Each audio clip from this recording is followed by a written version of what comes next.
Okay, let me ask you a couple of questions. You can answer them all at the same time and just each one very quickly. So 6 things. 1, what do we do about, what should we do to prevent osteoporosis and arthritis? So in other words, to avoid bone diseases, osteoporosis and arthritis, how do we avoid those?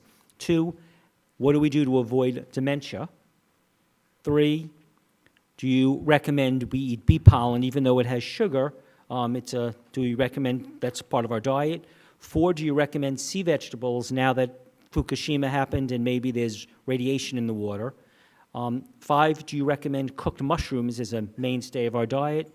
And 6, do you recommend very hot peppers? Want to repeat that? Yeah, that's great 6 questions there. So for arthritis and osteoporosis, you need certain things to keep, well, for osteoporosis, what your bones really need is going to be vitamin D, and that's a supplement that vegans really need to take, and non-vegans too, in this climate. So 1,000 to 4,000 IUs a day, 25 to 100 micrograms would be the equivalent of that for vitamin D. Bones also need vitamin K, which can be obtained from the diet, usually just fine, and calcium and magnesium are necessary in order to keep our bones strong. So this is a quick bone strengthening. For arthritis, I wrote a book called Arthritis Relief, and I have quite a large program about it, but it's a lot about inflammation.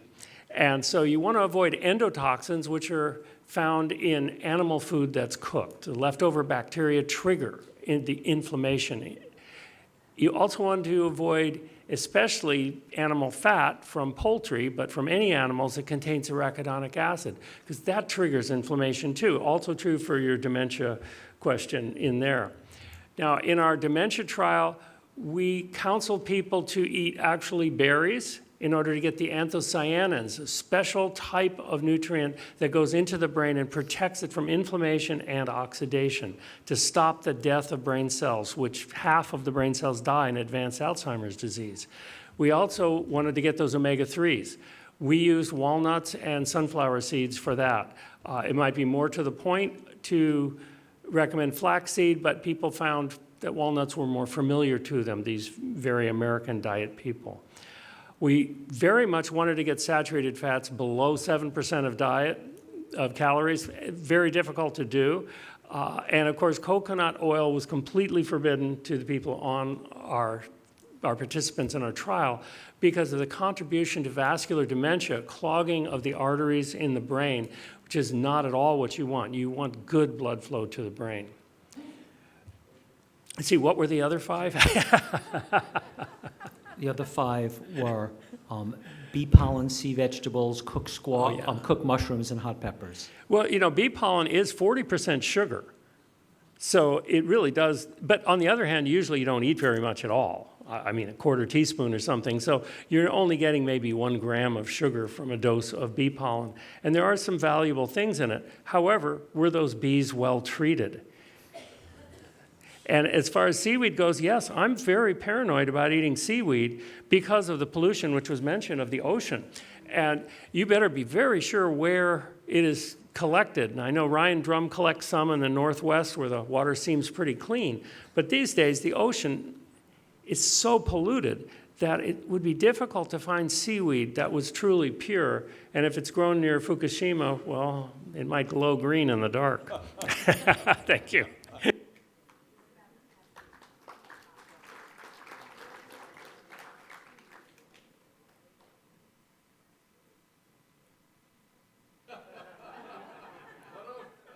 Well, I just gave my lecture on inflammation, so that was pretty much, eat an anti-inflammatory diet. You're looking at arthritis, osteoarthritis. If you're looking at osteoporosis issues, the first thing you got to eliminate is dairy if you're eating dairy. Dairy's been shown to have a contributory effect of actually accelerating your osteoporosis. So milk does not do the body good. The studies will show that the countries, the United States, eating 2 pounds per day per person of dairy products and milk dairy products, is that we have the highest osteoporosis rates in the world. And as countries eat less and less and less dairy, Dr. Campbell will be here later on this week. He'll probably go into the data even further.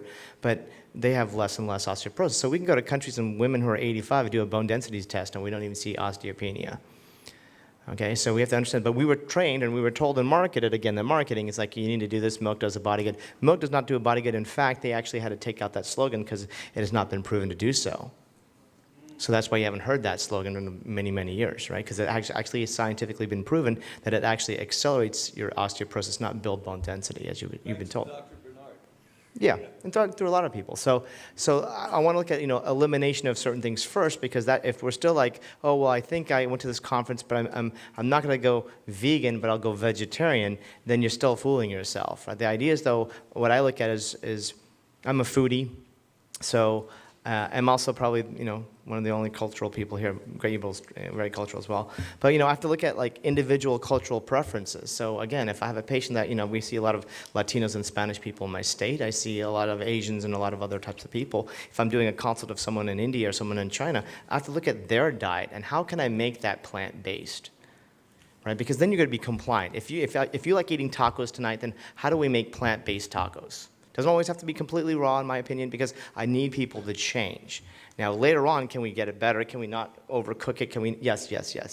But we have to get people like, if you're Italian, you want some kind of Italian food, then how do we make it plant-based? And that's what we like to teach people, because if they get excited and they feel like this is what I'm used to, but we just make it healthier, then when we go the further steps of, well, let's not cook at this temperature, let's make it a little bit more raw, let's make it, then it's easy. But I always look at it as like, I can't take a person who's culturally from a different culture like me, or I'm from the Southwest, which I really love certain foods, and then say, just eat this type of food. That's not in my diet. And in fact, when we look at whole food plant-based, like when we go to like the Native American culture, like we just can't say, just eat this, or if I go to an Indian culture, we eat this. That's not even culturally in their mindset. So we have to look at what foods in their diet is plant-based, and can we still fill that plate with those same categories. But if you're in China, there are a whole bunch of vegetables, so many different legumes than we have in southern India. That's so different than in New Mexico, for example. Even the northern half of my state, Mexican food is different. Right? So I take a little bit of a global perspective, because I think, again, I don't want people to come home thinking that there's too much restriction, like I got to be a complete raw food person. You can get there if you want to, but you can still have profound, drastic changes in health if you just eat more plant-based foods. Healthy, but not junk foods, not packaged foods, right? But you still want to feel cultural. So like that's what we teach in our clinic. We teach how to make plant-based, different ethnicities of food, because most people here in New York, you're probably eating some Chinese food, Italian food, Mexican food, continental food, or you're eating going from Indian food. Probably once a week you're going all these different places. If we have you eat plant-based on that, you're going to be more compliant, and that's how I approach that. I would say that is really good starting point, going plant-based. For osteoporosis, we know meat, people who are eating meat have 4 times more osteoporosis. That's for men and women. 36% of women who are meat eaters have osteoporosis versus just 9% of women who are plant-based. And the same with men, but it's a lot less. So that's one thing for the osteoporosis. Second thing is weight-bearing exercise. Jumping on the rebounder is extremely important. A lot of the astronauts, being weightless, lose bone mass. So those are the 2 really basics that we want to do. Plant-based, and that means no dairy, and really rebounding. Very, very good exercise in that total picture. And when you talk about arthritis, I'm going to say the same thing, anti-inflammatory. Every culture is different. Having lived in India as a Native American, most people don't know this, but 2 different researchers have shown that 95% of Native Americans were vegan. They're not all running in eating buffalo. That's just a group of people.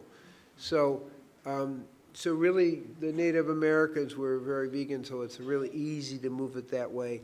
That's also what I've experienced somewhat in Africa. Not totally, but a lot of people are vegan because of the way it goes. So that's going to knock out arthritis, osteoarthritis.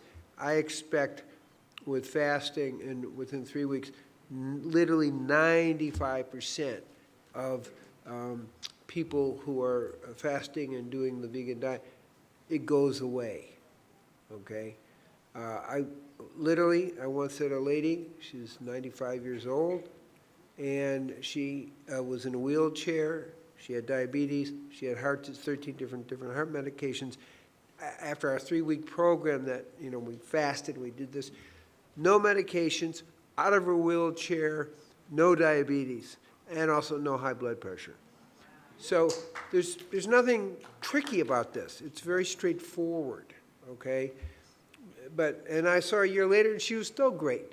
So once you get people going, that's the point I'm trying to get to, hey, I feel good. I feel in love with myself. I feel, I like that. Then that's where your motivation comes to go to a stronger diet. And that's the key. People have to be self-motivated with that. So that's, and now vitamin D is important. I see there's a great variation, not only skin color, there's a big variation in different levels. And really the way I approach it is I like to have a vitamin D blood serum 70 to 100. Some people need 400 micrograms. Some people need 10,000 units. Doesn't matter. I'm measuring the vitamin D in their blood, and that's going to tell me what's really going on. So you have to get feedback systems when we talk about nutrients for that. Obviously, vitamin D is very important, not only for bone, and I think the vitamin K, as you brought up, is important because that tells you where to put the calcium. If you don't have that, if you're doing vitamin D and you don't have the vitamin K, a lot of the calcium ends up in the tissues rather than in the bones, and it doesn't stimulate the calcitonin. So those are really important things. So general inflammation is what we're, all this minimizes it on all these different levels. So those are kind of the bigger strokes to get started with. Getting good results in a few weeks, really important. Now for the mind, we know omega-3s, long-chain omega-3s, DHA and EPA are very, very, very important. There is an issue of contamination. It's annoying that, Pacific Ocean is gone. Every fish it's been recorded, are radioactive. The sea vegetables are radioactive. That's reports of people who have measured it. I don't know about mango sea vegetables and, the Atlantic, if it's the same, but ultimately we're going that way. So right now, if you're going to get sea vegetables, get it from the East Coast, from the Atlantic, somewhere. But don't get it from the Pacific. Everything is highly, highly contaminated, unfortunately. Okay, so that's a little bit of a piece of that. So I don't know enough about mushrooms to answer the question of cooked or raw, but I think there's a process that goes on alchemically when you cook them a little bit, that there's a transformation that makes their nutrients more accessible. Now, Alzheimer's, we already kind of talked about it, but there is a special herb, and you probably know it, called Brahmi. Anybody ever heard of Brahmi? Brahmi is an herb that really, really greatly improves brain function, on alertness, clarity, and memory. It's from India. It's really an extraordinary herb, and that's one I tend to use a lot. And again, you're familiar with that. That was just common Ayurvedic. So those are just some insights into it. The idea is also be happy. If you're not happy, nothing heals so quickly. That's right. Okay. Just real quick about the vitamin D. A, D, E, and K are fat-soluble vitamins, which means they absorb better with some kind of fat. So it doesn't mean that you eat extra fat, but if you're eating like your seeds or your nuts or your avocados or anything that has a little bit of healthy fat, that's the meal that you should take to supplement if you're supplementing. 60% better absorption.